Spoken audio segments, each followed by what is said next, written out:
Makalipas ang mahigit 14 na taon, nakauwi na nga po sa Pilipinas ang nakulong na Pilipina sa Indonesia na si Mary Jane Veloso. Bago umalis sa Jakarta, nagpasalamat si Veloso sa lahat ng mga nag-asikaso sa kanyang pag-uwi. Ang kanyang mga huling araw sa Indonesia hanggang makauwi sa Pilipinas, binantayan ni Emil Sumangil at narito ang kanyang mainit na balita. Sa magulang mo. Sa lahat ng Go! Maraming salamat po. Pangulong Marcos. Katuparan ng mahigit isang dekadang hiling at dalangin ang pag-uwi ni Mary Jane Veloso sa Pilipinas. Si Mary Jane, naaresto at nakatulan ng bitay noong 2010 matapos mahulihan ng mahigit 2 kilong heroin sa kanyang maleta sa airport sa Yogyakarta. Git niya noon, ipinabitbit lang ng kanyang recruiter ang maleta at hindi niya alam na may nakatago roong illegal na droga. Pareho pa rin yan sa sinasabi niya ngayon. Gusto ko na makalaya ako na clemency, walang sala. Okay, bakit? Go ahead. Sige. Kasi wala akong kasalanan. Pagdating sa Soekarno-Hatta International Airport sa Jakarta, pinirmahan na ng Pilipinas at Indonesia ang pagpapauwi sa kanya sa Pilipinas.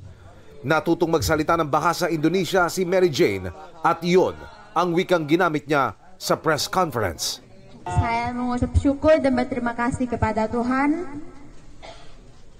Akhirnya doa-doa Mary sudah dijawab hari ini. Di mana nanti saya akan kembali ke negara saya. Saya yakin dan percaya bahwa Tuhan punya rencana yang indah dalam hidup saya.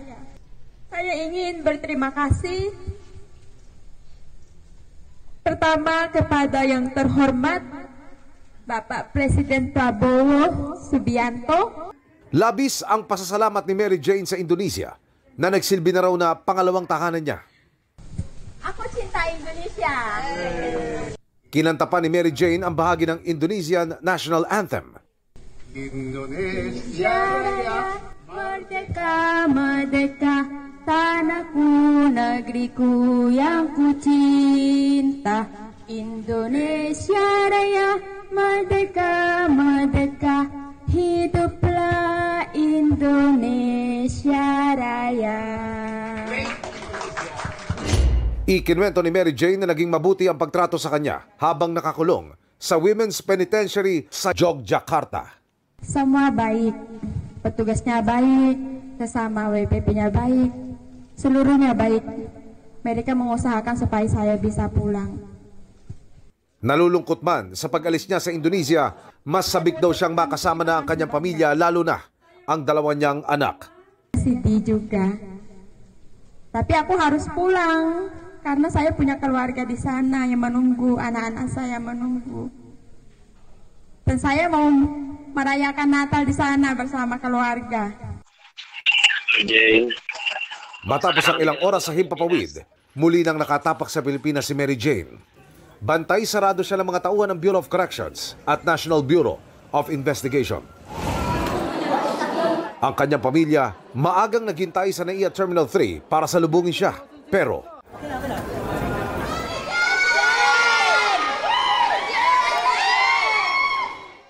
papiyaw lang nilang nasilayan ng kaanak sa airport na ikinasama ng loob ng kanyang ama. Bakit din nila pinakita sa amin?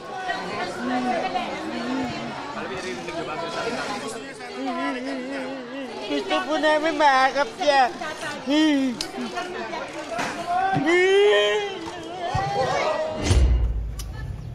Idiniretso na agad si Mary Jane sa Correctional Institution for Women sa Mandaluyong. Kasabay ng kanyang pag-uwi sa Pilipinas, iginiit ng Indonesian authorities na hindi na maaaring bumalik doon si Mary Jane dahil sa kanyang kaso. Emil Sumangil, nagbabalita para sa GMA Integrated News. Sa Correctional Institution for Women sa Mandaluyong na nakapiling ni Mary Jane Veloso ang kanyang pamilya. Detalye po tayo ng kanilang reunion sa Ulat on the Spot ni Joseph Morong. Joseph?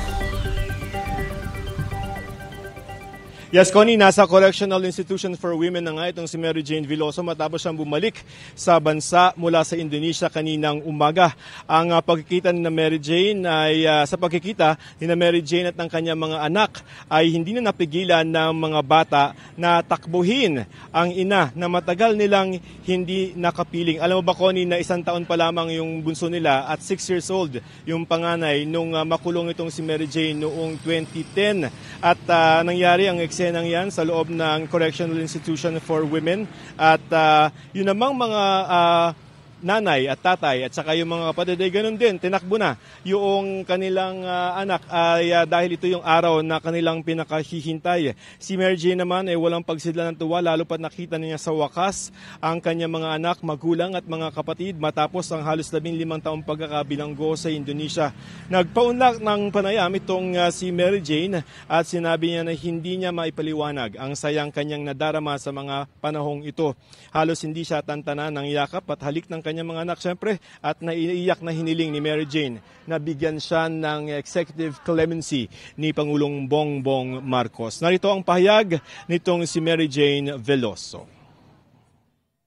Mary Jane, anong feeling? Nakabalik ka na, kasama mo yung mga bata. Bakit? Ay, paano mo i-describe? Walang kapantayan doon. Bakit?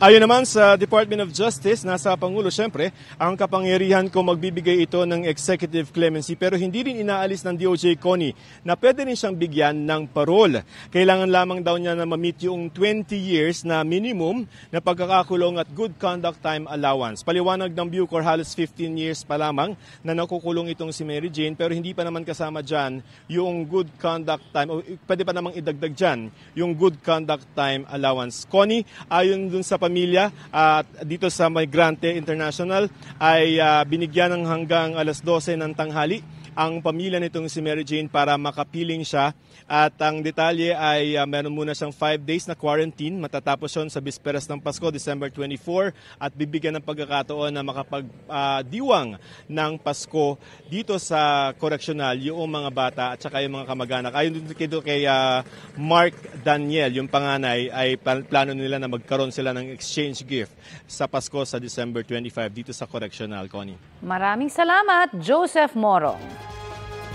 Nagpasalamat si Pangulong Bongbong Marcos sa Indonesian government at sa iba pang nag-aasikaso para makabalik si Mary Jane Veloso sa Pilipinas.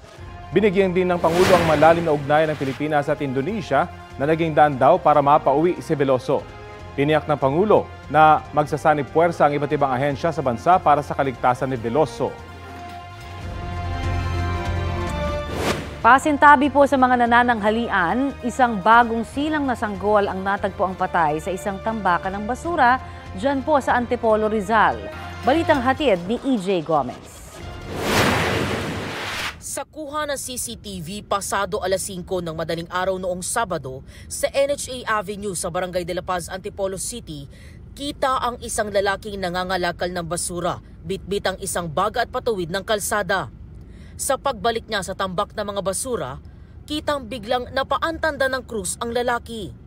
Tumambad pala ang malamig na bangkay ng bagong silang na sanggol na nakakabit pa ang pusod. Nakita ko po yung isang bag dyan at binanong ko, binuhos ko.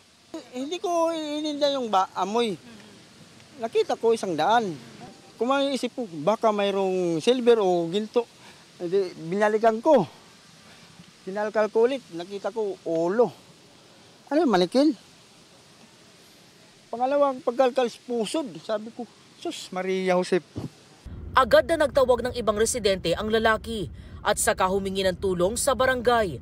Dumating din ang ilang tauhan ng Antipolo Police. Doon nga po nakita nila yung nasabing sanggol na nakabalot sa isang towel na kulay pula. Ang nasabing sanggol ay kung makikita mo sa ay develop na talaga. Maaaring bagong panganak talaga ito na namatay lang, then tinapon ng walang pusong ina. sobrang itim na po niya na wala na po yung mukha niya, hindi na makilala. Kasi sobrang maga na po niya. Patuloy ang investigasyon sa insidente ayon sa pulisya.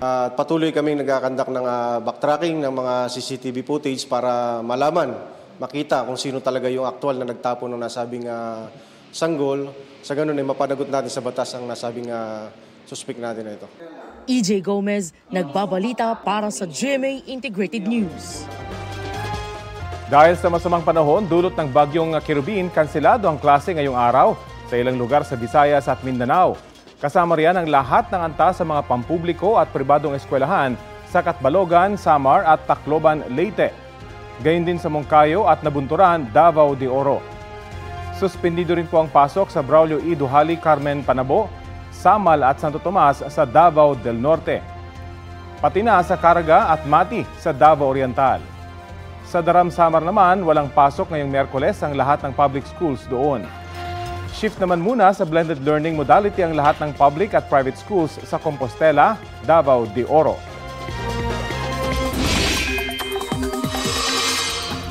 Mga kapuso, isinailalim na sa Tropical Cyclone Wind Signal number 1 ang probinsya ng Davao Oriental dahil sa Tropical Depression Kirubin. Sabi ng Pag-asa, asahan ang malalakas na ulan na may pagbugsong hangin doon sa mga susunod na oras. Antabayanan maya-maya ang 11 a.m. bulletin para sa bagong listahan ng mga lugar na may wind signal. Huling namataan ng Pag-asa ang sentro ng Bagyong Kirubin, 195 km silangan ng Hinatuan, Surigao del Sur. Taglay po nito ang lakas ng hangin na aabot sa 45 km per hour. Inaasahang hihina agad ang bagyo. Tatawid po ito sa Mindanao, Sulusi at Palawan bilang low pressure area na lamang. Pero posible itong maging bagyo uli pagdating sa West Philippine Sea. Sa ngayon, maulan na sa ilang bahagi ng bansa.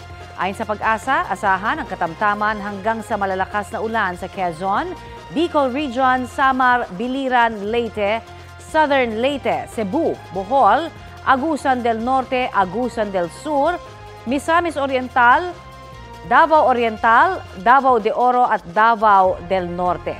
Hanggang matitinding ulan naman ang posibleng maranasan sa Northern Samar, Eastern Samar, Dinagat, Surigao Provinces. Pinaalerto ang mga residente mula sa banta ng baha o landslide.